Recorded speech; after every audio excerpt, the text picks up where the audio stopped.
Field है जहाँ पर जॉब की संभावनाएं मिल सकती है, उसके ऊपर हम लोग बात करेंगे। पूरी बातचीत को मैंने तीन अलग अलग बिंदुओं में, तीन अलग अलग भागों में बांटा है, जिसमें हम लोग एग्रीकल्चर से जुड़ी हुई फील्ड कौन कौन सी हो सकती है उस पर बात। दूसरा, उस फील्ड को अचीव करने के लिए, उस तरह के जॉब में जाने के लिए भारत में कौन कौन से इंस्टीट्यूट हो सकते हैं, सजेस्टिव कुछ के नाम मैं आप लोगों को बता सकता हूँ। और उसके बाद उस फील्ड में अगर आप जाते हैं तो आपका रोल एंड रिस्पॉन्सिबिलिटी क्या होती है, और कौन कौन से लेवल पे, कौन कौन सी पोस्ट पे आप जॉब कर सकते हैं। तो इस तरह से तीन अलग अलग भागों में जो है वो इस पूरी आज के डिस्कशन को मैंने बांटा है। आप लोग जरूर, अगर आपका कोई प्रश्न होगा तो मुझे बहुत अच्छा लगेगा कि आप अगर अपना प्रश्न चैट बॉक्स में या इस तरह से रखते हैं। तो हम लोग शुरुआत करते हैं। मैं अपनी स्क्रीन को थोड़ा आगे बढ़ा देता हूँ। ओके। तो अभी फिलहाल आप देखेंगे, अभी के दौर में जो एग्रीकल्चर है, ये एग्रीकल्चर जो है वो अब सिर्फ खेती करना या फसलों को उगाने से संबंधित क्षेत्र नहीं रह गया है। एग्रीकल्चर का क्षेत्र जो है अब वो काफ़ी वाइड क्षेत्र हो गया है, और इसमें जॉब की जो संभावनाएं हैं वो भी काफ़ी बढ़ गई है, क्योंकि जैसे जैसे रिसर्च के क्षेत्र में एग्रीकल्चर आगे बढ़ रहा है, उसी तरह से नए नए जॉब्स जो हैं वो एग्रीकल्चर के फील्ड में उनकी संभावनाएं बढ़ती जा रही है। तो अभी के दौर में एग्रीकल्चर सिर्फ फसलों को लगाना या खेती करने से रिलेटेड जॉब नहीं है। अभी की फील्ड में एग्रीकल्चर एक बहुत बड़े क्षेत्र के रूप में जॉब को देने के क्षेत्र में आगे बढ़ा है। आप देखेंगे कि हम लोगों ने हॉर्टिकल्चर के क्षेत्र में, पोल्ट्री के क्षेत्र में, डेयरी के क्षेत्र में, रिसर्च के क्षेत्र में और बायोटेक्नोलॉजी के क्षेत्र में बहुत सारे रिसर्च किए हैं, और इसीलिए इन सभी क्षेत्र में बहुत सारे जॉब अब फिलहाल भी और आने वाले सालों में भी उभर कर सामने आएंगे। तो सिर्फ एग्रीकल्चर में फसलों को लगाना नहीं है, अभी एग्रीकल्चर में मार्केटिंग को लेकर, एग्रीकल्चर के प्रोडक्ट्स के डिस्ट्रीब्यूशन को लेकर और इसकी पैकेजिंग वगैरह को लेकर भी काफ़ी नए क्षेत्र आगे बने हैं, और उन नए क्षेत्रों में स्टूडेंट के लिए नए तरह तरह के जॉब भी सामने आए हैं। जब हम लोग एग्रीकल्चर के फील्ड में जाने की सोचते हैं तो जो स्ट्रक्चर अभी इंडिया में फॉलो हो रहा है 10+2, उसके हिसाब से हम लोगों को 11वीं से ही हम लोगों को एग्रीकल्चर विषय का सिलेक्शन करना होता है, और 11वीं 12वीं में एग्रीकल्चर पढ़ने के बाद हम ग्रेजुएशन लेवल पर बीएससी एग्रीकल्चर या बीटेक एग्रीकल्चर इंजीनियरिंग कर सकते हैं, और उसके बाद इसी फील्ड में हम लोग पीजी की डिग्री भी हासिल कर सकते हैं। उसी तरह से अगर आप बायोलॉजी के स्टूडेंट हैं या मैथ्स के स्टूडेंट हैं 11-12 में, तो भी आप जो है वो एक टेस्ट, प्री एग्रीकल्चर टेस्ट जिसे कहा जाता है, वो पास करके भारत की अच्छी एग्रीकल्चर यूनिवर्सिटीज़ में दाखिला पा सकते हैं और वहाँ से अपना करियर बना सकते हैं। तो थोड़ा और आगे बढ़ते हैं। जैसे मैंने कहा कि एग्रीकल्चर कोई छोटा क्षेत्र नहीं है, इसमें एक बहुत बड़ा एरिया जो है वो शामिल किया गया है। तो अब हम लोग एक एक करके देखते हैं कि ऐसी कौन कौन सी फील्ड्स हैं एग्रीकल्चर में जहाँ पर हम लोग रोजगार की संभावनाओं को तलाश सकते हैं। तो अभी फिलहाल के स्थिति में आपने देखा होगा, जैसे जैसे एग्रीकल्चर आगे बढ़ रहा है, वैसे वैसे बहुत कम जमीन पर, बहुत कम भूमि पर ज़्यादा प्रोडक्शन लेने की होड़ मची हुई है, और इसको लेकर एग्रीकल्चर इंजीनियरिंग के क्षेत्र में बहुत स्कोप बना है। तो कृषि का क्षेत्र आप देखेंगे कि सिमटता जा रहा है, वहीं आप देखेंगे कि थोड़ा प्रोडक्शन बढ़ा है, और इसके पीछे कारण ये है कि एग्रीकल्चर इंजीनियरिंग के क्षेत्र में बहुत सारे रिसर्च हुए हैं, और एग्रीकल्चर इंजीनियरिंग में नए नए इंजीनियरिंग के इक्विपमेंट की डिज़ाइनिंग, बिल्डिंग और फार्मिंग इक्विपमेंट को बनाना, नई नई मशीनरी को बनाना, ये सब शामिल किया गया है, और नई नई टेक्निक्स एग्रीकल्चर के अंदर लाई गई है। तो एग्रीकल्चर इंजीनियरिंग में मेन 5 एरिया में अभी बहुत बेहतरीन काम हो रहा है। इसमें फार्म इक्विपमेंट को बनाना आता है, रूरल स्ट्रक्चर्स जो कृषि से जुड़े हुए हैं उनको बनाना आता है, सॉइल कंजर्वेशन के इक्विपमेंट बनाए जाते हैं, ड्रेनेज और इरिगेशन को लेकर इक्विपमेंट बनाए जाते हैं, और रूरल इलेक्ट्रिसिटी को लेकर इक्विपमेंट बनाए जाते हैं। तो एग्रीकल्चर इंजीनियरिंग जो है वो इक्विपमेंट को बनाने, उनकी पूरी प्रोसेस और वो ठीक से काम कर रहे हैं कि नहीं, इससे जुड़ा हुआ क्षेत्र है। और अभी के समय में क्योंकि मशीनरी का यूज़ एग्रीकल्चर में काफ़ी बड़ा है, इसलिए ये क्षेत्र जो है वो कई तरह से जो है हम लोगों को जॉब दे सकता है। एग्रीकल्चर इंजीनियरिंग के लिए आपको बीटेक और एमटेक इंजीनियरिंग, एग्रीकल्चर इंजीनियरिंग कराने वाले कई संस्थाएं हैं, जिसमें सजेस्टिव इंस्टीट्यूशंस के नाम मैंने यहाँ पर लिखे हैं, जैसे आईआईटी खड़गपुर, इसी तरह से कई आईआईटी है जहाँ से आप लोग एग्रीकल्चर इंजीनियरिंग की पढ़ाई कर सकते हैं। उसी तरह से गुजरात में आनंद एग्रीकल्चर यूनिवर्सिटी, इग्नू भी, इंदिरा गांधी एग्रीकल्चर यूनिवर्सिटी छत्तीसगढ़, महात्मा फूले कृषि विद्यापीठ पुणे, और उसी तरह से आचार्य एन.जी. रंगा एग्रीकल्चर यूनिवर्सिटी हैदराबाद। ये कुछ सजेस्टिव एग्रीकल्चर यूनिवर्सिटीज़ और इंस्टीट्यूट हैं जहाँ से हम लोग बीटेक और एमटेक इन एग्रीकल्चर कर सकते हैं, और एग्रीकल्चर इंजीनियरिंग के क्षेत्र में हम लोग अपना करियर बना सकते हैं। जब हम लोग एग्रीकल्चर इंजीनियरिंग की डिग्री को हासिल कर लेते हैं तो आप एक कंसल्टेंसी सर्विसेज के रूप में अपनी जॉब प्रोफाइल को बिल्ड कर सकते हैं, जिसमें बहुत सारे प्राइवेट और गवर्नमेंट ऑर्गेनाइजेशन आजकल फार्म मशीनरी के ऊपर काम करते हैं, उनकी बेचना, उनको खरीदने के ऊपर काम करते हैं, फार्म से जुड़े हुए जो इक्विपमेंट है उनको बनाने का काम करते हैं। Exactly FSSAI, but yeah, you can say partially FSSAI. So I was not able to get that based on some examination or based on some interview. I was able to land that job.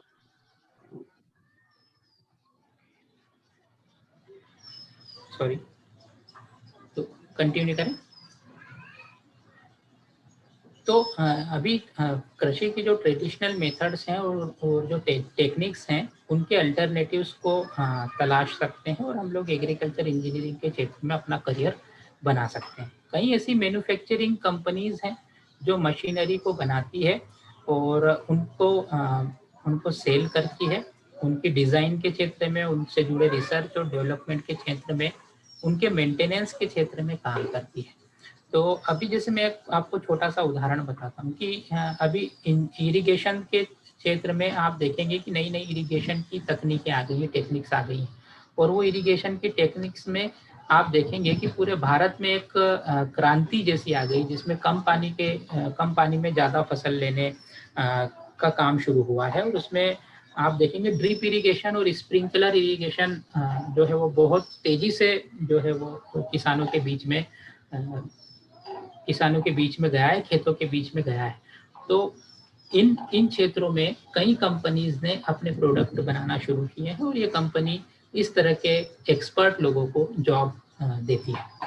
तो इसी से जुड़ा हुआ आप क्षेत्र जो है वो ड्रेनेज के क्षेत्र में भी कई मशीनरी को बनाया गया है। सॉइल कंजर्वेशन और वाटर मैनेजमेंट के क्षेत्र में भी कई ऐसी इंजीनियरिंग को, मशीनरी को बनाया जाता है जहां पर आप अपने जॉब की संभावनाओं को तलाश सकते हैं। एग्रीकल्चर इंजीनियरिंग के बाद कृषि से जुड़ा हुआ एक क्षेत्र और है जो अभी पिछले कुछ सालों में बहुत तेजी से आगे बढ़ा है। जैसे मैंने शुरू में भी अपनी बात में कहा था कि कृषि का मतलब अब सिर्फ फसलों को लगाना नहीं रह गया है, ये बहुत वाइड एरिया है जिसमें गार्डनिंग भी आता है। लोग गार्डन में जो पौधे लगते हैं उनकी खेती भी करते हैं, एक्जोटिक प्लांट्स की खेती भी करते हैं, फ्लावरिंग प्लांट्स की खेती भी करते हैं, और इसके साथ साथ हम लोग फलदार पौधे, जो फ्रूट्स वाले पौधे हैं, उनकी खेती भी करते हैं।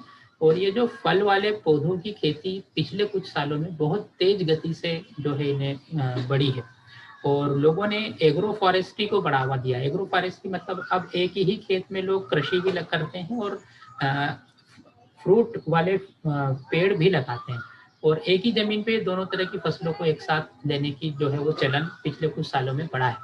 तो हॉर्टिकल्चर एक ऐसा एरिया है जिसमें हम लोग ऑर्नामेंटल प्लांट्स को लगाते हैं, फ्लावरिंग प्लांट्स को लगा सकते हैं, हम लोग फ्रूट वाले पौधों को लगाते हैं, वेजिटेबल्स को लगाते हैं। तो ये हॉर्टिकल्चर का क्षेत्र जो है वो कृषि के क्षेत्र में पिछले कुछ सालों से बहुत तेज गति से आगे बढ़ा है। और हॉर्टिकल्चर जो होता है, इसमें हॉर्टिकल्चरिस्ट जो होते हैं इनका काम ही होता है कि कैसे हम लोग क्वालिटी को, ग्रोथ को, न्यूट्रिशन वैल्यू को इन पौधों के अंदर बढ़ा सकते हैं। अभी आप देखेंगे पिछले कुछ सालों में नर्सरी भी काफ़ी तेज गति से बढ़ी है और नर्सरी का वैल्यू भी बढ़ा है। लोगों ने अपनी प्राइवेट नर्सरी को लगाना शुरू किया है।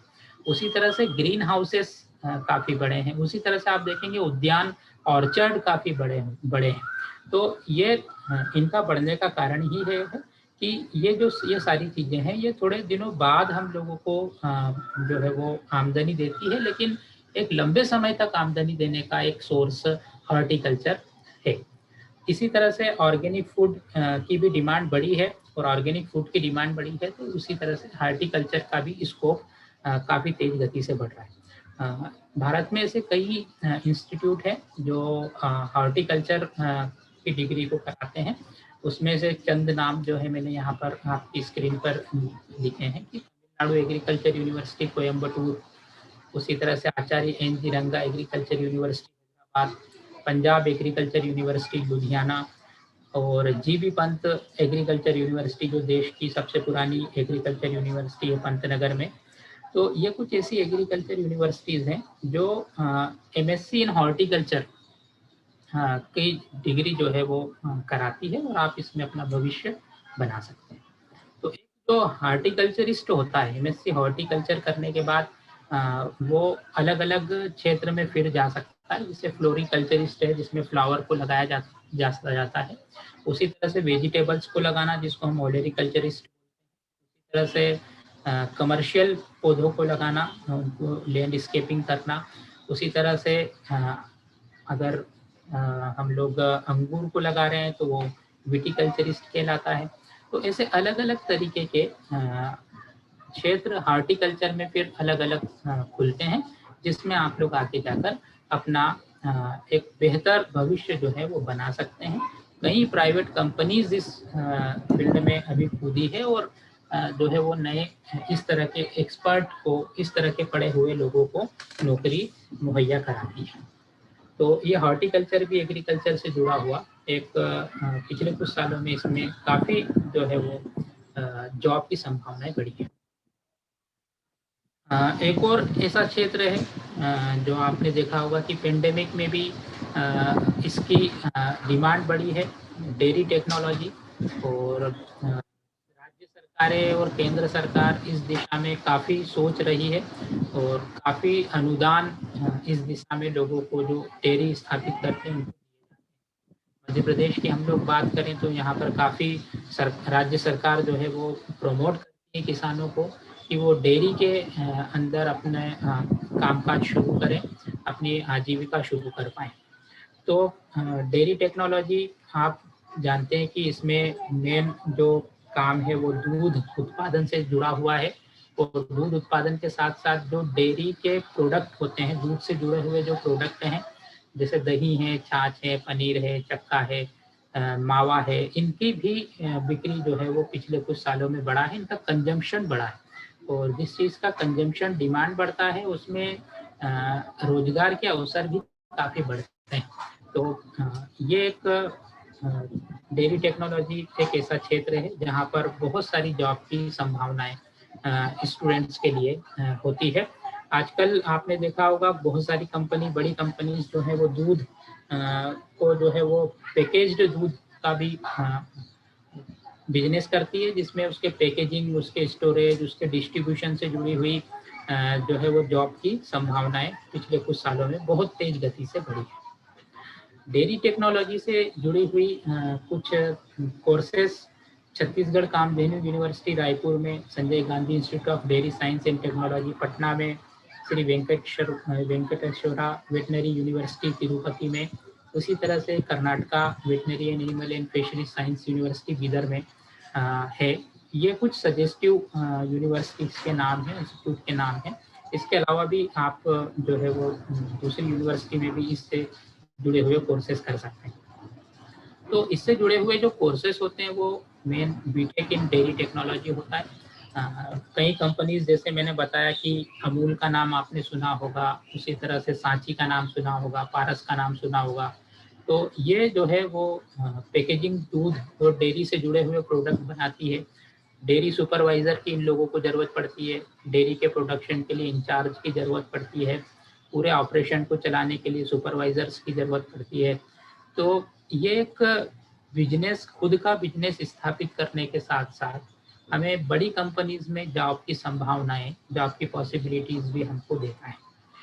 तो IARI जिसका जिक्र हम लोग अभी आने वाले कुछ समय इसी स्लाइड में नीचे आएगा, तब हम लोग IARI के ऊपर भी बात करेंगे, ICAR के ऊपर बात करेंगे। तो डेयरी साइंटिस्ट जो है वो रिसर्च के क्षेत्र में काम करते हैं, तो आप एक डेयरी साइंटिस्ट बनकर भी अपना करियर बना सकते हैं। उसी तरह से एक ये क्षेत्र भी पोल्ट्री फार्मिंग जिसको हम लोग बोलते हैं, ये भी पिछले कुछ सालों में बहुत तेज गति से भारत के अंदर इसकी डिमांड बढ़ी है। खास करके मीट और एग्स, अंडे और मांस के लिए जो है वो कुछ बर्ड्स को, पक्षियों को, जैसे चिकन्स को, डक्स को जो है वो पाला जाता है। और इनको पालने के बाद में इनकी बड़ी बड़ी हैचरीज होती हैं जहाँ पर इनको रखा जाता है और फिर इनको सेल किया जाता है। तो आप देखेंगे कि इसका भी कंजम्पशन बहुत तेज़ गति से हमारे देश में और लगभग पूरी दुनिया के अंदर बढ़ा है। और बढ़ा है तो इससे जुड़े हुए जॉब भी हम लोगों के लिए बढ़े हैं। ये भी एक ऐसा क्षेत्र है जिसको सरकारें प्रमोट करती हैं। इसको सरकार जो है वो अनुदान देने का काम करती है और अनुदान लेकर भी आप लोग अपना खुद का भी बिजनेस शुरू कर सकते हैं, या ऐसे बड़े पोल्ट्री फार्म में आप लोग अपनी जॉब भी कर सकते हैं। तो जैसे ब्रॉयलर चिकन जो है वो बहुत जल्दी से तैयार हो जाता है, बहुत जल्दी इससे आमदनी मिलना शुरू हो जाती है। और केवल ब्रॉयलर नहीं, अब नई तरह की मुर्गियों की बहुत सारी नस्लें आ गई हैं, जैसे ट्रायलर। और अगर मैं अपने एरिया की बात करूँ तो यहाँ पर कड़कनाथ और देसी मुर्गे भी पालने का चलन बढ़ा है और उसके डिमांड भी काफ़ी बड़ी है। तो इससे जुड़े हुए जो काम होते हैं वो इनको पोल्ट्री फार्म को स्थापित करना, उनकी फीड की सप्लाई करना, उनके शेड का मैनेजमेंट करना, उनके न्यूट्रिशनल वैल्यू को बढ़ाना, उनका ट्रांसपोर्टेशन करना प्रोडक्ट्स का, ये सब काम ऐसे हैं जहां पर हम एक जॉब का स्कोप बनता है। पोल्ट्री फार्मिंग से जुड़े हुए कई ऐसी यूनिवर्सिटीज़ हैं, संस्थान हैं जो एनिमल हस्बेंड्री और एनिमल और फिशरीज के ऊपर काम करती, वेटनरी के ऊपर काम करती है। ये एक ऐसा क्षेत्र है जिसमें प्राइवेट ऑर्गेनाइजेशन में काम करने के साथ साथ हम खुद का बिजनेस भी स्थापित कर सकते हैं और गवर्नमेंट जॉब में भी इसके थ्रू हम लोग जा सकते हैं, क्योंकि इसका एक पशुपालन विभाग, वेटनरी डिपार्टमेंट एक अलग ही होता है, वहाँ पर भी आप लोग इससे जुड़ी हुई काम कर सकते हैं। तो कुछ ये यूनिवर्सिटीज़ के नाम हैं जो वेटनरी से जुड़ी हुई या एनिमल हस्बेंड्री से जुड़े हुए कोर्सेज चलाते हैं, जहाँ पर आप लोग जो है वो एंट्रेंस एग्ज़ाम देकर एडमिशन पा सकते हैं।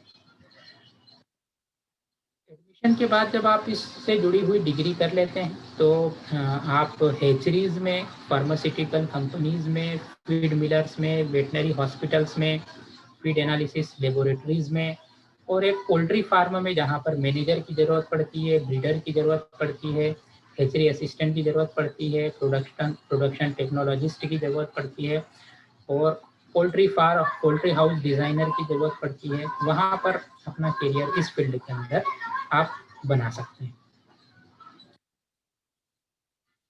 एग्रीकल्चर से जुड़ा हुआ एक और क्षेत्र है फिशरीज साइंस, जिसमें मछलियों का पालन किया जाता है। और ये भी पिछले कुछ सालों में बहुत तेज गति से जैसे मांस की डिमांड बढ़ी है, जैसे जैसे ये बढ़ा है। और मछलियों के कल्टीवेशन, उनकी हार्वेस्टिंग, इसका कमर्शियल यूज़ आजकल होने लगा है और लोग अपने खेत में ही या अपनी ज़मीन के ऊपर ही एक छोटी तालाब बनाते हैं और उसमें मछलियों के पालने का काम किया जाता है। तो ये भी एक ऐसा क्षेत्र है जिस क्षेत्र में हम लोग अपना करियर बना सकते हैं। ये भी एक पोल्ट्री से जुड़ा हुआ ही जैसा एक जॉब है जिसमें हम लोग खुद की जॉब भी, मतलब खुद का बिजनेस भी शुरू कर सकते हैं, किसी बड़ी कंपनीज में भी काम कर सकते हैं और गवर्नमेंट जॉब भी इससे मिलता है। जैसे हम मध्य प्रदेश की बात करें, यहाँ पर फिशरीज डिपार्टमेंट होता है और फिशरीज डिपार्टमेंट में लोगों की भर्ती जो है वो की जाती है। तो ये एक ऐसा क्षेत्र है कृषि की फील्ड में ही जो पिछले कुछ सालों में बहुत तेज गति से इसमें बढ़ा है। बहुत सारी यूनिवर्सिटीज हैं, इंस्टीट्यूट हैं। मेरा ही नेट चला कहाँ से? सॉरी, मेरा टेबल में है, स्टडी टेबल में है, देख।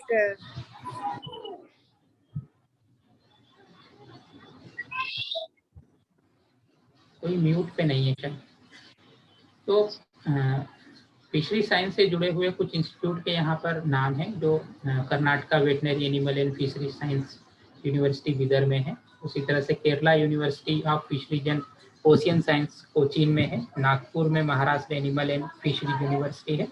तो ये चंद यूनिवर्सिटीज के नाम हैं जहाँ से आप लोग फिशरीज में अपना स्पेशलाइजेशन कर सकते हैं। फिशरीज साइंस में अपनी डिग्री करने के बाद में आप लोग कई ऐसे फील्ड है जहाँ पर आप काम कर सकते हैं। जैसे मैंने कहा बताया कि आपको गवर्नमेंट, स्टेट और सेंट्रल गवर्नमेंट डिपार्टमेंट के ऐसे एकेडमिक इंस्टीट्यूशंस हैं।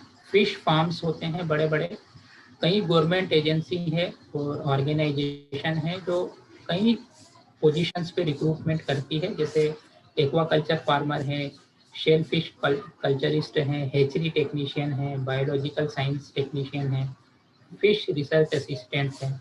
तो इस तरह की कुछ कंपनियां और सेंट्रल गवर्नमेंट और स्टेट गवर्नमेंट इस तरह के जॉब जो फिशरी साइंस के क्षेत्र में मुहैया कराती है।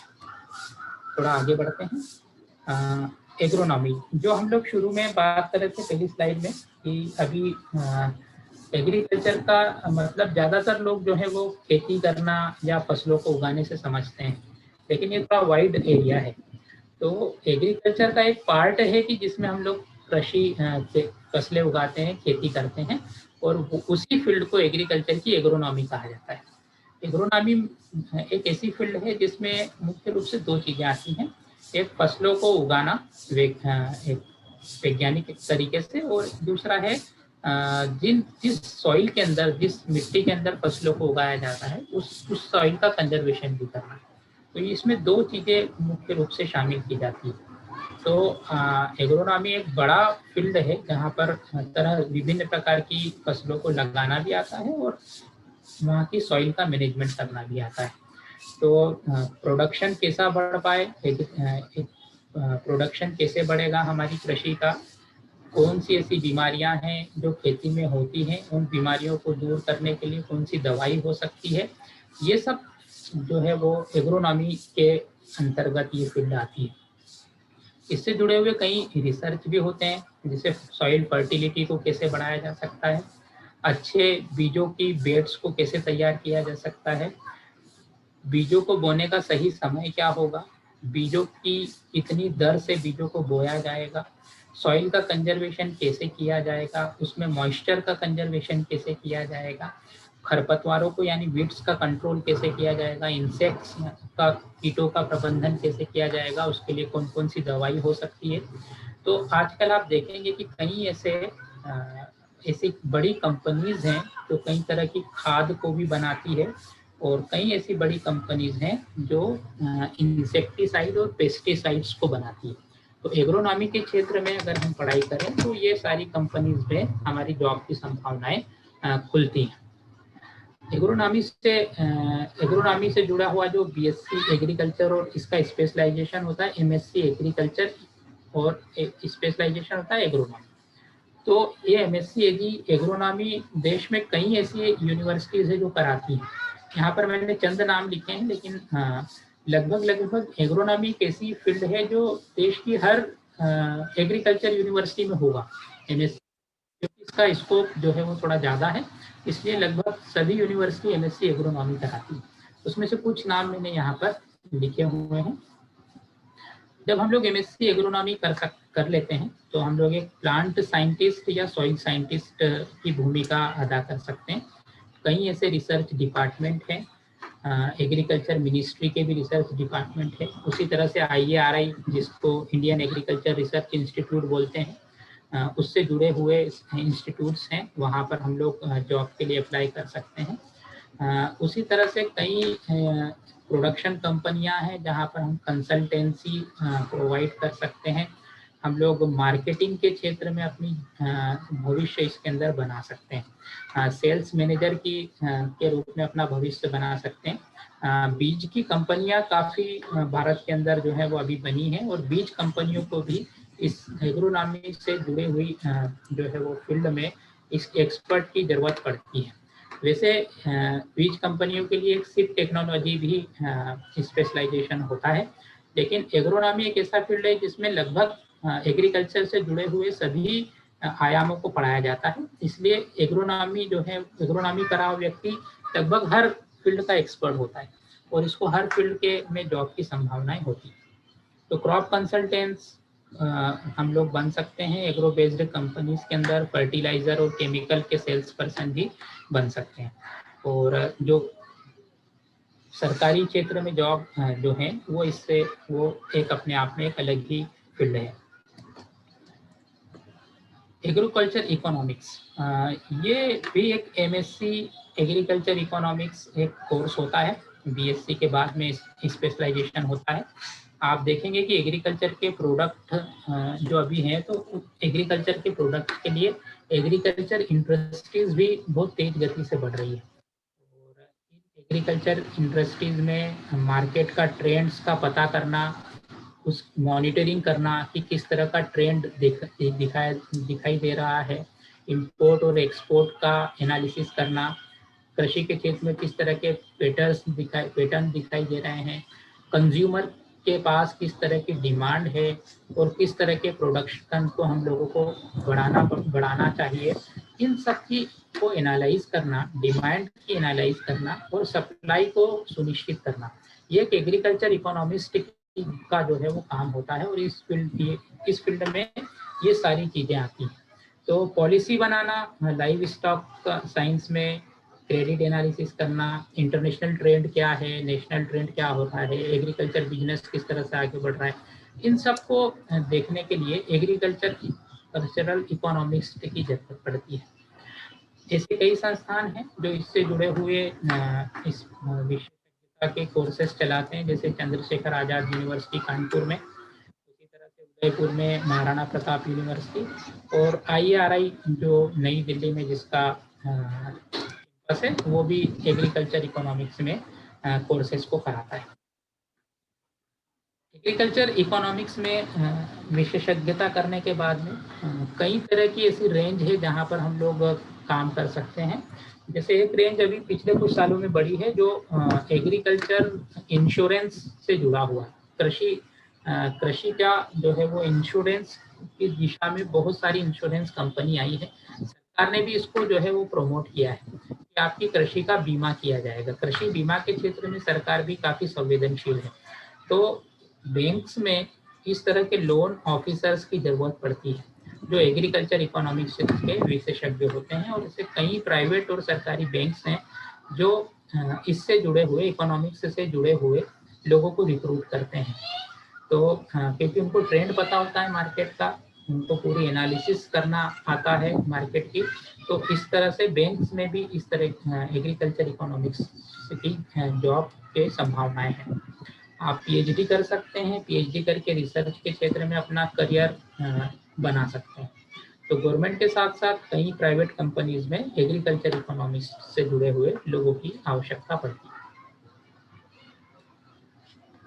एग्री बिजनेस मैनेजमेंट होता है, और इस तरह की जो फील्ड है इसके अंदर एग्रीकल्चर की जो मैन्युफैक्चरिंग होता है उसका डिस्ट्रीब्यूशन कैसे किया जाए, फार्म इक्विपमेंट्स की सप्लाईज कैसे की जाए, उनकी प्रोसेसिंग कैसे की जाए, एग्रीकल्चर प्रोडक्ट का स्टोरेज और promotion of foods, fibre and related agriculture products को कैसे किया जाए, इससे जुड़ा हुआ जो क्षेत्र है वो एग्री बिजनेस मैनेजमेंट कहलाता है। इससे जुड़े हुए जो प्रोफेशनल होते हैं वो फार्म और नॉन फार्म जो सेक्टर होता है उसके बीच में जो है वो लाइजनिंग का काम करते हैं, और जो सप्लाई की मूवमेंट है वो स्मूथली हो पाए इसको इंश्योर करते हैं।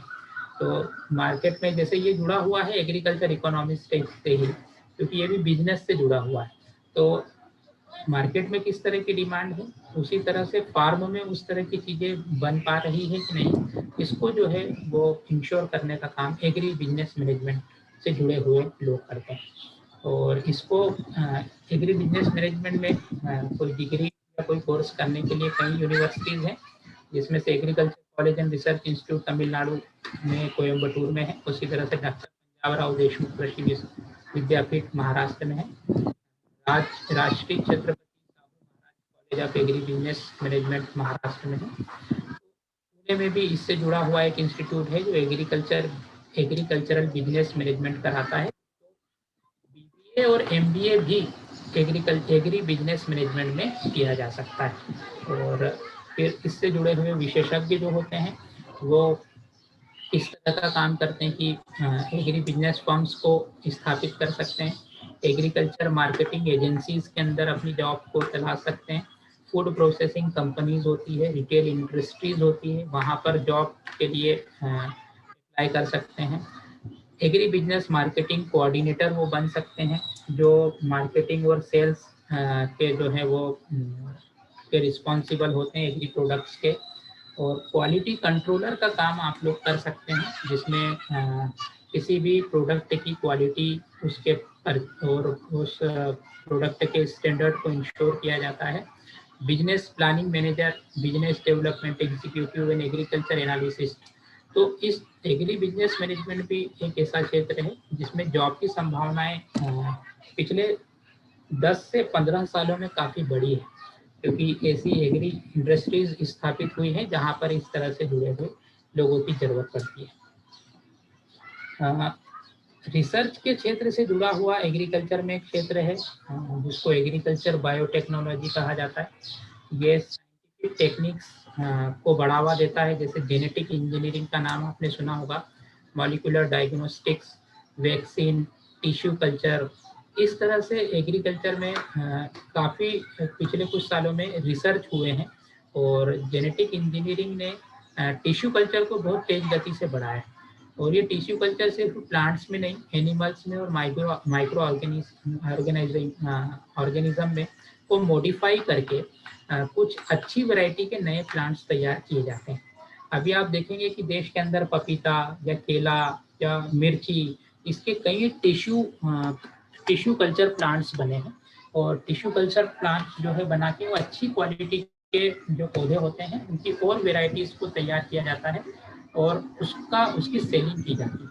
तो इस तरह के ब्रीडर की मांग जो है वो पिछले कुछ दिनों में बढ़ी है, जो सिर्फ प्लांट ब्रीडर नहीं, लाइव स्टॉक ब्रीडर भी के रूप में भी बढ़े हैं। तो मिल्क का प्रोडक्शन को बढ़ाना, preventing and treating animal disease को कंट्रोल करना, और बहुत अच्छी क्वालिटी के फूड को बनाना, ये पिछले कुछ सालों में एग्रीकल्चर के फील्ड में ये डिमांड आई है, और इसलिए एग्रीकल्चरल बायोटेक्नोलॉजी की डिमांड भी काफ़ी बढ़ी है। इससे जुड़े हुए कुछ इंस्टीट्यूट हैं, Indian Institute of biotechnology Jharkhand में, या university of agriculture science Bangalore में, तमिलनाडु एग्रीकल्चर यूनिवर्सिटी कोयम्बटूर में, जो एग्रीकल्चरल बायोटेक्नोलॉजी से जुड़े हुए कोर्सेज को। एग्रीकल्चरल बायोटेक्नोलॉजी के कोर्सेज करने के बाद आप फार्मास्यूटिकल कंपनीज में, केमिकल कंपनीज में, एग्रो बेस्ड मैन्युफैक्चरिंग कंपनीज में अपनी जॉब करियर अपॉर्चुनिटीज़ को तलाश सकते हैं। उसी तरह से प्रोडक्ट डेवलपमेंट साइंटिस्ट जो सुपरवाइजर होता है, क्वालिटी कंट्रोल मैनेजमेंट करता है, बीजों, अच्छे बीजों के प्रोडक्शन में पेस्टिसाइड्स को बनाना, इंसेक्टिसाइड्स को बनाना, इस तरह के कामों में एग्रीकल्चर बायोटेक्नोलॉजी से जुड़े हुए एक्सपर्ट की जरूरत पड़ती है।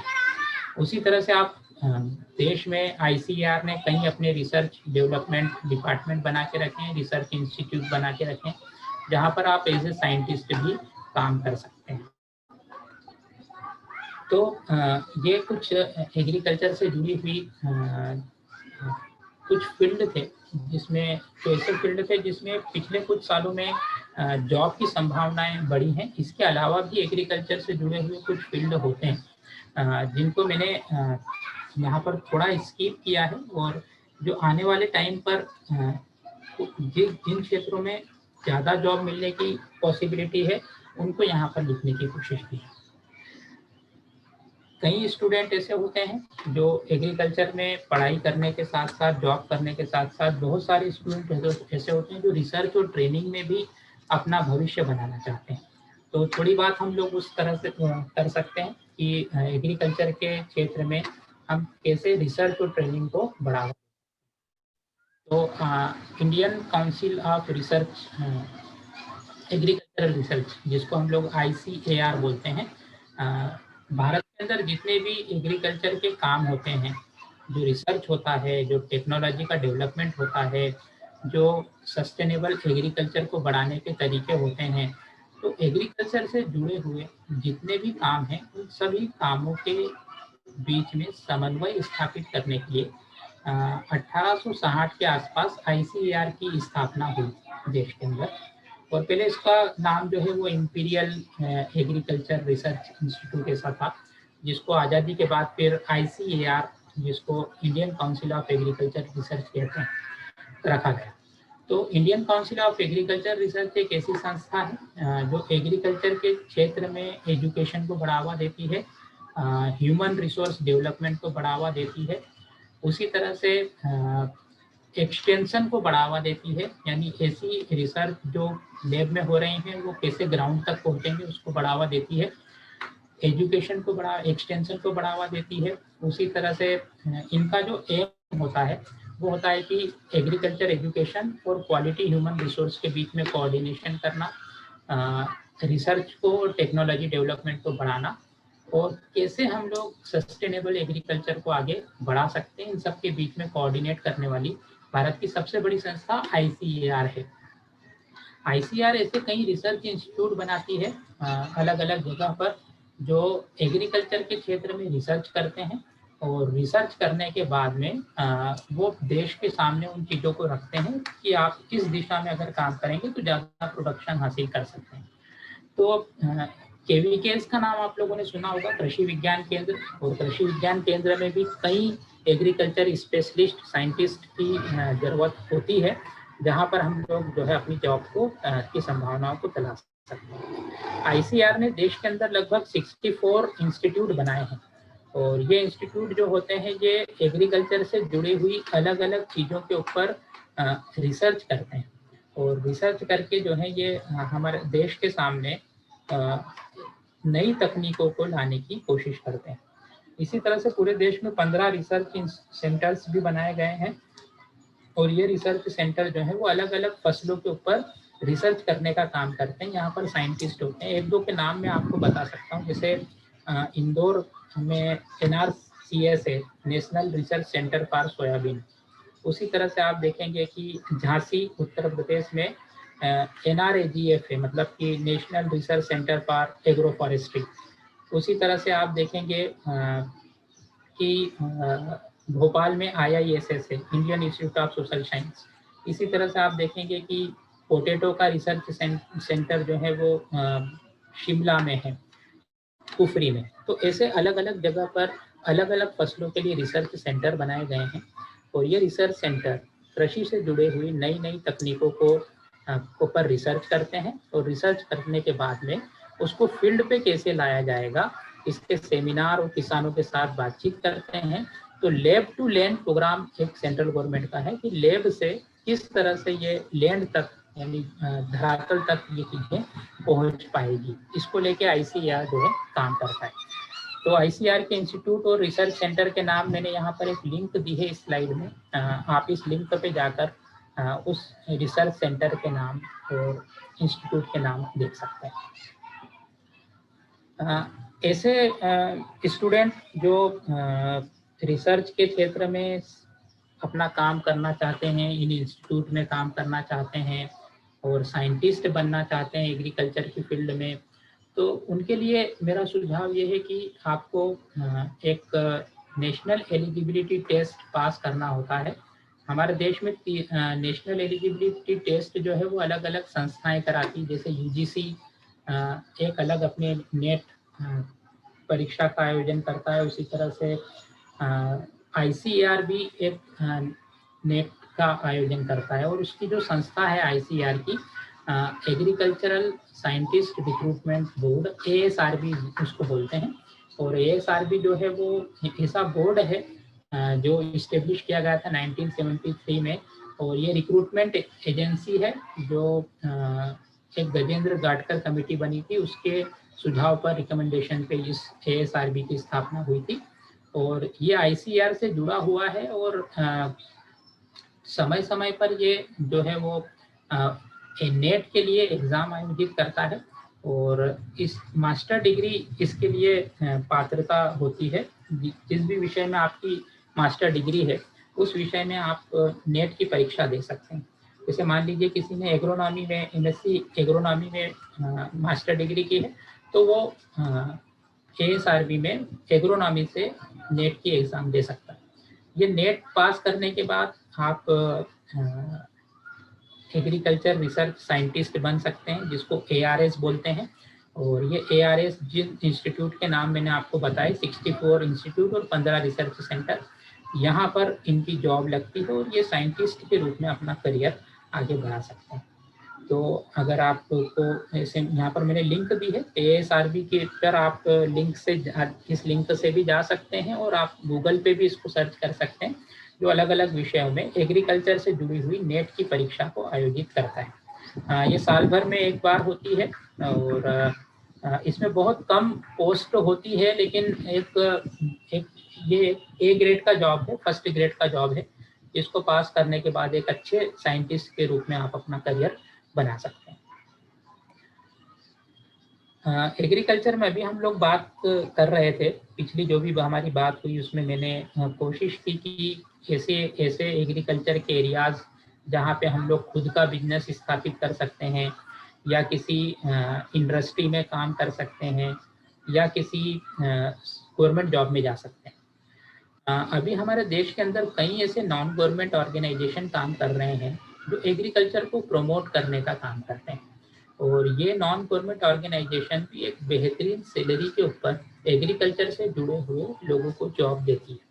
और एक वेबसाइट है जो यहाँ पर मैंने स्क्रीन पर आप लोगों को दिखाई दे रही होगी, devnetjobsindia.org, और अगर इसके ऊपर आप जाएंगे तो देश के बड़े नॉन गवर्नमेंट ऑर्गेनाइजेशन के नाम आप लोगों को वहाँ पर मिलेंगे, जो एग्रीकल्चर विशेषज्ञों को, एग्रीकल्चर से जुड़े हुए स्टूडेंट्स को जॉब देने का काम करते हैं।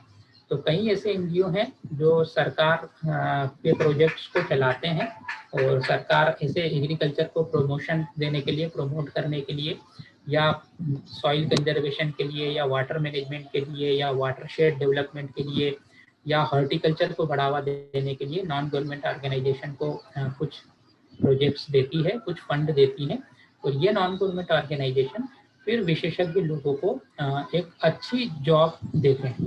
तो ऐसे लोग भी उनको फील्ड पे काम करने का और एक विलिंगली काम करने का, डेडिकेटेड रूप से काम करने का जज्बा होता है, वो इस तरह के एनजीओ के अंदर काम करते हैं। तो कुछ एनजीओ के नाम भी आपको मैं बता सकता हूँ, जैसे AKRSPI, Aga Khan rural supporting programme India, जो जो भारत के अंदर काम करता है, विदेशों में भी काम करता है, एग्रीकल्चर को प्रमोट करने का काम कर रहा है। उसी तरह से FES, foundation for ecological security. तो ये चंद ऐसे ऑर्गेनाइजेशन हैं, समाज प्रगति सहयोग, जो एग्रीकल्चर के क्षेत्र में काम करते हैं और एक अच्छी सैलरी के ऊपर इससे जुड़े हुए एक्सपर्ट्स को लेते हैं। अभी तक हम लोग बात एग्रीकल्चर की कर रहे थे, अब हम लोग फूड प्रोसेसिंग के ऊपर थोड़ा प्रकाश डालने की कोशिश करेंगे कि फूड प्रोसेसिंग से जुड़े हुए कौन कौन से ऐसे फील्ड हैं जहां पर हम लोग जॉब की संभावनाओं को तलाश सकते हैं। तो अभी आप लोगों का भी अपना एक एक्सपीरियंस रहा होगा, मेरा तो है ही, कि अगर आप 20 से 25 साल पीछे अगर जाएंगे तो आप देखने में आपको आएगा कि इन 20-25 सालों में पैकेज्ड फूड भारत के अंदर बहुत तेजी से बढ़ा है, और जो विदेशों में पहले देखने को मिला था, लेकिन अभी कई ऐसी कंपनीज, कई ऐसी इंडस्ट्रीज भारत के अंदर आई है जिसने पैकेज्ड फूड को बढ़ावा दिया है, और इसकी फूड प्रोसेसिंग की एक अपनी मिनिस्ट्री भी है जो इस तरह की इंडस्ट्रीज को बढ़ावा देती है, जिसमें पैकेज्ड फूड जो है वो बना सके लोग और उनका बिजनेस कर सके। तो ये पैकेज्ड फूड क्योंकि ये बड़े हैं, इसलिए इसके अंदर जॉब की संभावनाएं भी बड़ी है।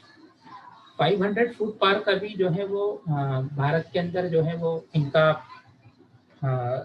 बनना शुरू हो गए हैं, और ये बहुत सारी जॉब जो है वो एम्प्लॉयमेंट के लिए जो है जॉब जनरेट करते हैं, जहां पर काम किया जा सकता है।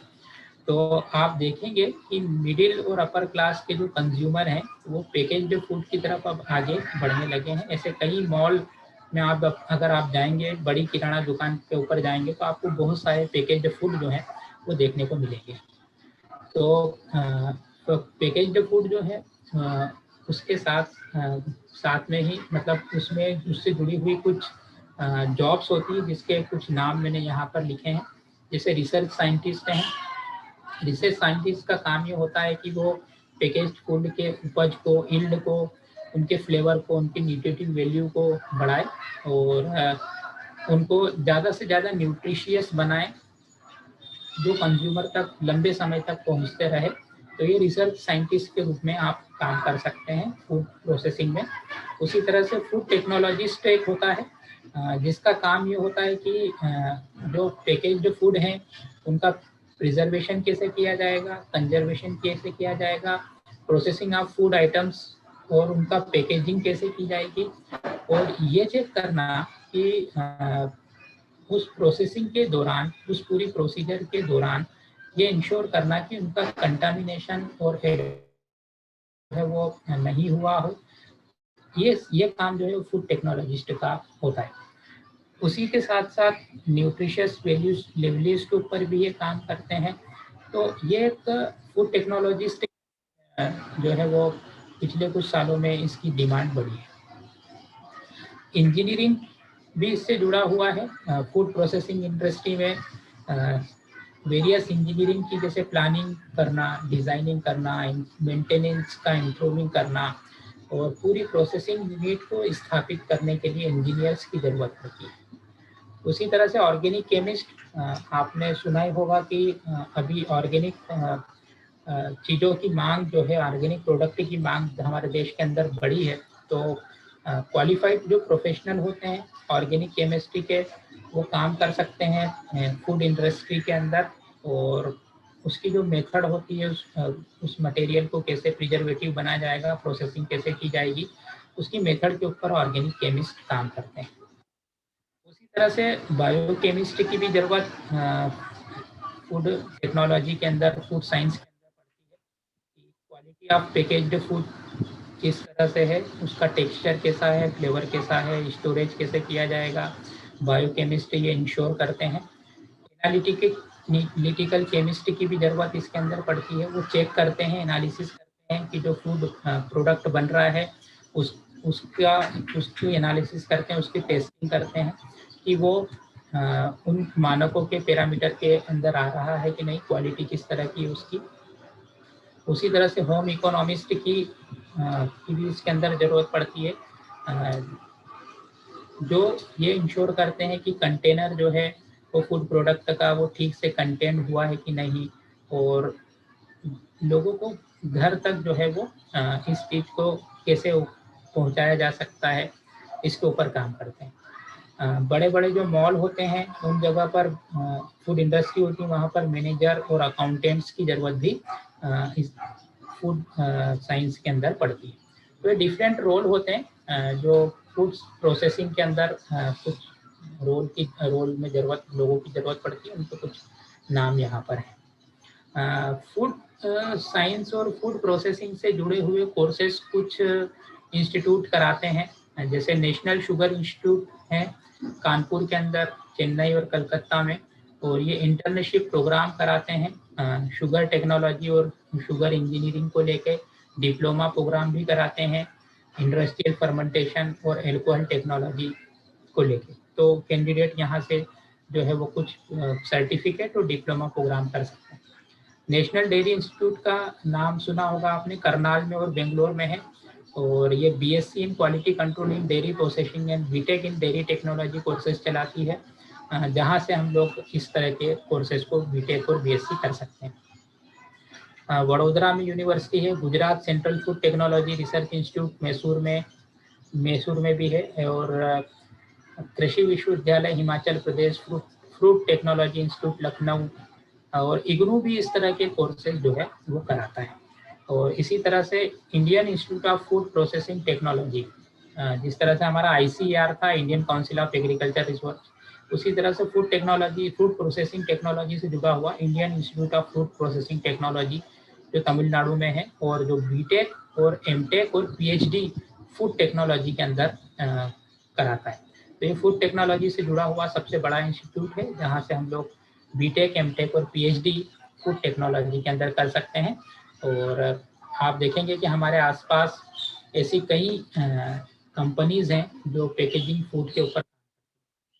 तो एलिजिबिलिटी क्राइटेरिया इनका क्या होता है, तो कैंडिडेट के पास में जो है वो 12वीं तक की PCM या PCB से पढ़ाई होना चाहिए, और वो अंडर ग्रेजुएट प्रोग्राम कर सकते हैं फूड टेक्नोलॉजी, फूड साइंस और होम साइंस के अंदर।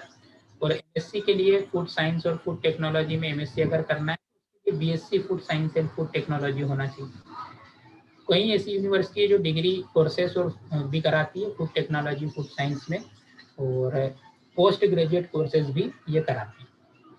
तो ये इसका एलिजिबिलिटी क्राइटेरिया है।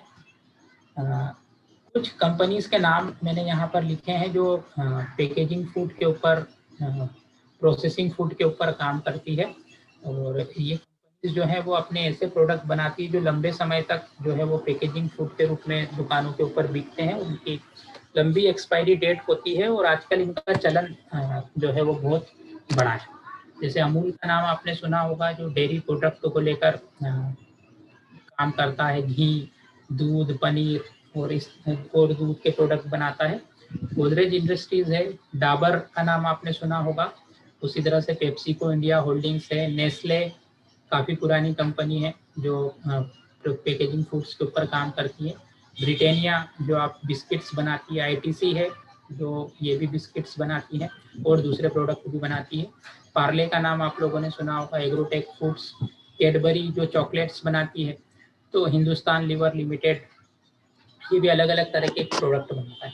तो ये कुछ टॉप कंपनीज हैं जो फूड प्रोसेसिंग के नाम से मशहूर है, और इन कंपनीज में भी आप लोग फूड टेक्नोलॉजी बीटेक एमटेक करने के बाद में जॉब के लिए अप्लाई कर सकते हैं। तो ये फूड टेक्नोलॉजी के ऊपर, फूड प्रोसेसिंग टेक्नोलॉजी के ऊपर हमारी बातचीत थी। तो थैंक यू। मैंने बीच में आप लोगों को बोलने का या बात रखने का मौका नहीं दिया, और पूरा जो है यहाँ पर इस मेरा प्रेजेंटेशन जो है यहाँ पर ख़त्म हो गया है, और आई होप कि मेरी आवाज़ क्लियर आ रही होगी और आप सब तक पहुँच पा रही होगी। आसमा जी, yes sir. So I have few questions to take it up, sir. The first question is by from Mohammad Isran. एक क्वेश्चन आया है मोहम्मद इसरान से। हेलो जी जी शफीक, हाँ, तो I have done my post graduation in food science and technology. I am working in agricultural based industry. I would like to know what are the opportunities of business, especially in food technology sector, and which stream is best to pursue a PhD course in agriculture.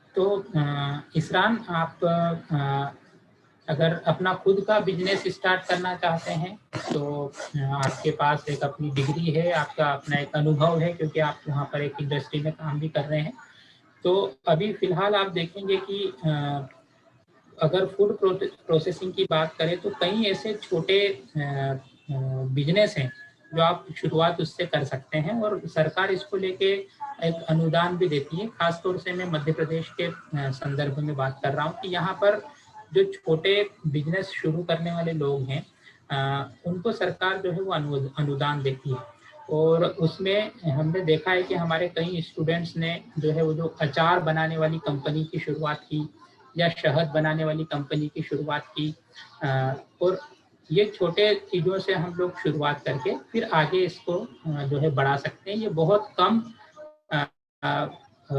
इसमें पैसों की ज़रूरत पड़ती है शुरुआत करने के लिए, और इससे शुरुआत करके फिर हम लोग आगे अपनी कंपनी को, अपने बिजनेस को जो है बढ़ा सकते हैं। और क्योंकि आपने इससे जुड़ा हुआ कोर्स कर रखा है तो ये आपके लिए जो है वो बेहतर होगा। शहद, अचार और इस तरह से जो पैकेजिंग फूड्स तैयार किए जाते हैं उसमें आप जो है वो शुरुआत इससे कर सकते हैं।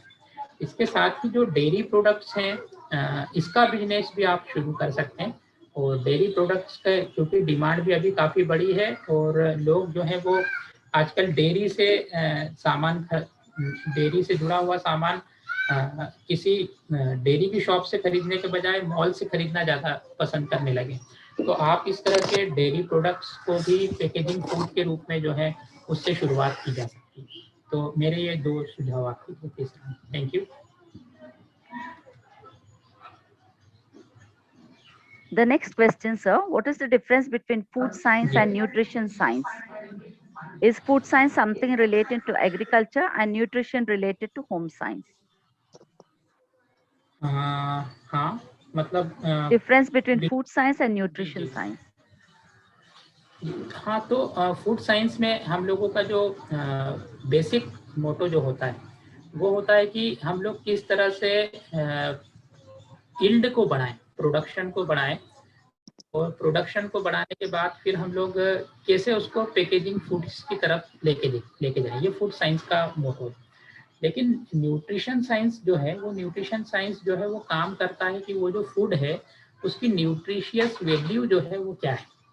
तो इन दोनों का जो आप ऑब्जेक्ट देखेंगे तो थोड़ा सा डिफरेंट है कि वो न्यूट्रिशियस वैल्यू के ऊपर न्यूट्रिशन साइंस काम करता है, और वो न्यूट्रिशियस वैल्यू जो है वो कंज्यूमर के लिए अलग अलग कंज्यूमर की डिमांड के लिए अलग अलग हो सकती है। और फूड साइंस जो है वो बेसिकली काम करता है कि किस तरह से हमारा प्रोडक्शन से जुड़ा हुआ वो मेन मसला है कि उसका प्रोडक्शन से लेकर के उसके पैकेजिंग फूड तक जो आएगा वो फूड साइंस के अंतर्गत आता है। Thank you.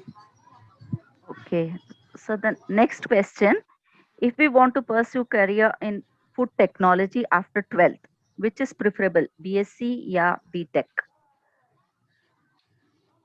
तो career in food technology after 12th. Food technology, तो फूड टेक्नोलॉजी में अगर आपको करियर बनाना है तो आपको बीटेक करना चाहिए। मैं आपको प्रिफर करूंगा कि बीटेक आप करें, और जो मैंने एक इंस्टीट्यूट का नाम बताया था उस इंस्टीट्यूट की आप वेबसाइट देख सकते हैं, और वहाँ पर जो है वो BTech in food technology course में आप जा सकते हैं। तमिलनाडु की Indian Institute of Food Technology में आपको ट्राई करना चाहिए। Thank you, sir. So there is a question from Praveen Kumar. He says, I completed my 12th standard in this year, and my question is, which course is best to study in agriculture and which course is more job opportunities in future? And my cutoff marks is 160. Cutoff marks 160 कहाँ पे है? तो प्रवीण, मेरा सुझाव आपको ये है कि आप एक प्री एग्रीकल्चर टेस्ट होता है, और प्री एग्रीकल्चर टेस्ट की आपको तैयारी करना चाहिए, और इसकी एक हर साल जो है वो प्री एग्रीकल्चर टेस्ट पास करने वाले स्टूडेंट जो हैं वो देश की या उस राज्य की बेहतरीन एग्रीकल्चर यूनिवर्सिटी में एडमिशन लेते हैं। तो वहाँ पर जो एग्रीकल्चर यूनिवर्सिटी, यहाँ पर 2 तरह के कोर्स होते हैं, बीटेक इन एग्रीकल्चर होता है और एक बीएससी इन एग्रीकल्चर होता है। तो मेरा सुझाव है कि आपको बीएससी इन एग्रीकल्चर करना चाहिए पीएटी की परीक्षा देने के बाद में, अच्छी एग्रीकल्चर यूनिवर्सिटी से, और बीएससी एग्रीकल्चर करने के बाद फिर एमएससी में स्पेशलाइजेशन के नए रास्ते खुलते हैं, जिनमें से कुछ स्पेशलाइजेशन की बात मैंने अपने प्रेजेंटेशन की थी, वो आपके अपने इंटरेस्ट के हिसाब से आप ले सकते हैं। तो आपको प्री एग्रीकल्चर टेस्ट की तैयारी करना चाहिए अच्छे से, और फिर उसमें बीएससी एजी में एडमिशन लेना चाहिए। Thank you. So the next question is from myself. I wanted to just know the difference between horticulture and nursery. What is the major difference between these two? तो हॉर्टिकल्चर और nursery. जी जी। हाँ, horticulture एक branch है, और जी। उस horticulture की branch में हम लोग मेन जो फसलों को मतलब जिस फसल को लगाते हैं वो होती है फ्रूट क्रॉप्स, मतलब फलदार वृक्षों को लगाना हॉर्टिकल्चर है जी। इन फलदार वृक्षों को लगाने की जो प्रोसेस है वो तो हॉर्टिकल्चर है, लेकिन इन फलदार वृक्षों के लिए कुछ आपको छोटे पौधे तैयार करने पड़ेंगे, और छोटे पौधे तैयार करना नर्सरी में होता है। तो नर्सरी में सिर्फ फलदार पौधे नहीं, वहाँ तो फिर पुष्प वाले पौधे भी तैयार होते हैं। तो नर्सरी एक ऐसी यूनिट है जहाँ पर हम लोग विभिन्न तरीके के पौधों के सीडलिंग्स को तैयार करते हैं, है ना, छोटे पौधे तैयार करते हैं। और हॉर्टिकल्चर एक ऐसी प्रोसेस है जिसमें फ्रूट क्रॉप्स को लगाया जाता है। Okay, thank you, sir. So I think this will be the last question I'll be taking up. So we see that poultry farming is done even by people who are not qualified. How is it? Don't we have any minimum qualification prescribed to start a poultry farm? तो बिल्कुल सही कहा कि ये मतलब poultry farm को स्थापित करने के लिए अभी कोई ऐसी कोई डिग्री या कोर्सेस को मांगा नहीं जाता है। जिनके पास में पैसे हैं या इस तरह की जगह है जो इस काम को मैनेज कर सकते हैं, वो अपना पोल्ट्री फार्म को स्थापित कर सकते हैं। लेकिन उस बड़े पोल्ट्री फार्म को फिर मैनेज करने के लिए उनको इस तरह के एक्सपर्ट की जरूरत पड़ती है ना, कि जिन्होंने डेयरी में या जिन्होंने पोल्ट्री फार्म के अंदर कोई अपना डिग्री कोर्सेस या डिप्लोमा कोर्सेस कर रखे हों, उसको पूरा ठीक तरह से मैनेज करने के लिए इस तरह के लोगों की जरूरत पड़ती है। तो किसी के पास पैसे हैं और उसने पोल्ट्री स्थापित कर लिया, तो उससे सिर्फ उसी से काम नहीं चल जाता है, उसको वहाँ पे एक तो वेटनरी डॉक्टर की जरूरत पड़ती है, या उसको वहाँ पर जो है वो और न्यूट्रिशियस वैल्यू कैसे बढ़ा पाए, उनकी बीमारी उनमें जो बीमारी पड़ती होती है उसको कैसे कंट्रोल किया जाएगा, उसकी मार्केटिंग कैसे की जाएगी, इन सब चीज़ों की जरूरत उनको एक्सपर्ट की जरूरत पड़ती है। तो वहाँ पर फिर एक डिग्री या डिप्लोमा कोर्सेज करे हुए व्यक्ति की मांग बढ़ती है। Thank you. So we have almost covered all the questions. So with this, we'll be concluding this session. And I would like to thank Shafiq sir from the entire team of AMP for this wonderful and insightful session. Thank you, sir. And we'd like to see you in many other sessions as a speaker in the future also, sir. Thank you. Thank you. Yes. Thank you to AMP. Yes, thank you. And thank you to today's participant. बहुत अच्छे प्रश्न उन्होंने रखे और काफी लंबे time तक सभी लोग जो है वो जुड़े रहे। Thank you so much, sir. Yes, attendees, before winding up the session, I would like to inform you that there is other session on 12th July on the topic career in travel, tourism and hospitality. I request the attendees to join this session also along with your friends and relatives. Thank you so much.